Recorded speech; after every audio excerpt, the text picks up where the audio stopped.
गुरुर्ब्रह्मा गुरुर्विष्णु गुरुदेवो महेश्वर गुरु साक्षात् परम ब्रह्म तस्मै श्री गुरुवे नमः।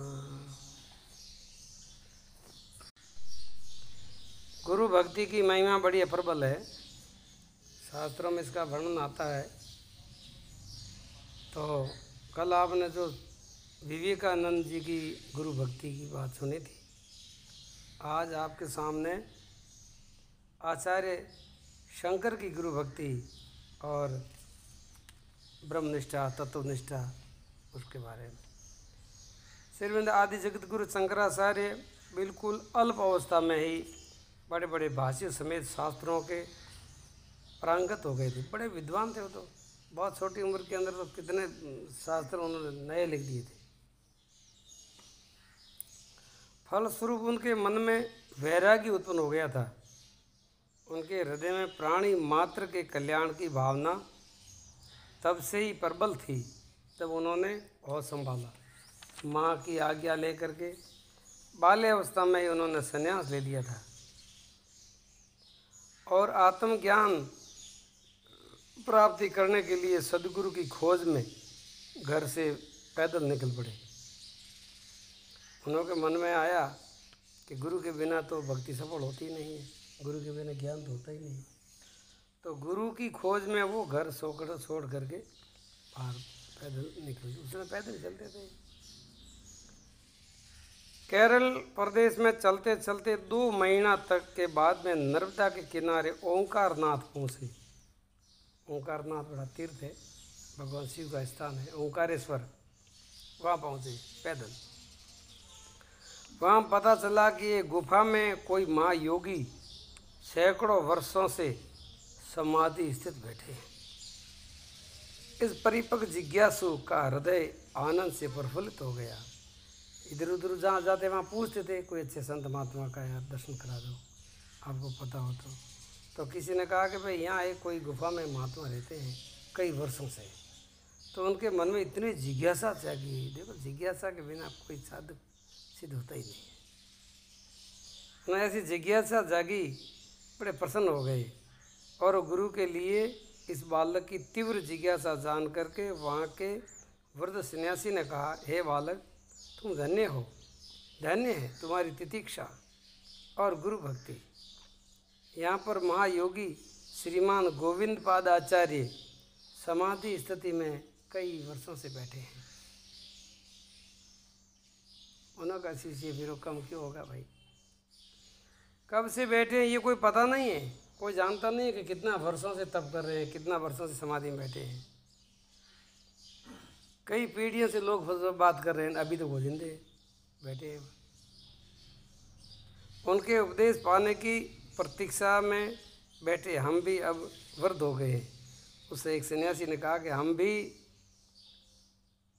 उन्हीं से गुरु उपदेश लेना चाहते हैं, और इसलिए उस इंतज़ार में बैठे। हमको भी कई वर्ष हो गए हैं, वृद्ध हो गए हम भी, लेकिन अभी तक उस योगी की समाधि खुली नहीं है और उनका उपदेश हमको भी लेना है।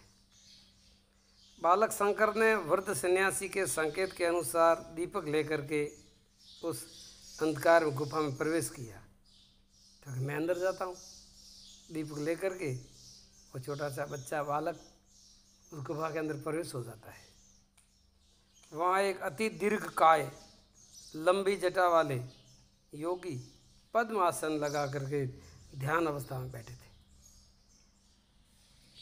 उनकी त्वचा सूखी थी, देह कंकाल जैसा हड्डियाँ मात्र रह गई थी, और फिर भी चारों तरफ एक ज्योति का पुंज चमक रहा था, दिव्य प्रकाश फैल रहा था। शरीर तो कई में हड्डियाँ थी, लेकिन वो दिव्य आत्म प्रकाश के चारों तरफ गुफा के अंदर प्रकाश फैल रहा था। जिनके पावन चरण कमलों में आश्रय पाने के लिए इस कोमल वय में ही इतनी लंबी पैदल यात्रा की है, उन गुरुदेव के दर्शन पाकर के बालक शंकर का मन अनिर्वचनीय दिव्य आनंद में भर उठा। उन्होंने पहली बार उस योगी का दर्शन किया, मगन हो गए। बस देखते ही उनकी समाधि जैसा हो गया कि वाह, यहाँ कोई है, साक्षात ब्रह्म। वे भी धन्य ध्यान में मगन हो गए, उनको देख करके भी। अबाध अश्रु जल से उनका वक्ष स्थल भीग गया था और ऐसा प्रेम भाव में डूब गए थे कि उस बच्चे के आंखों में प्रेम के आंसू बहने लगे, ये हृदय सब भीग गया पानी से। बाबा इसमें आकर के गुरुदेव की स्तुति करने लगे। अब वो ध्यान संबंधी कब खोलेंगे ये तो कोई पता है नहीं, लेकिन वो प्रार्थना तो हम कोई भी कर सकते हैं ना। तो शंकराचार्य वहाँ बड़े प्रेम से वो पुकार करने लगे, रोते रोते बड़े गदगद भाव से, हे प्रभु आपकी महिमा बड़ी अपार है। ब्रह्म ज्ञान प्राप्ति की कामना से मैं आपके चरणों में आया हूँ प्रभु।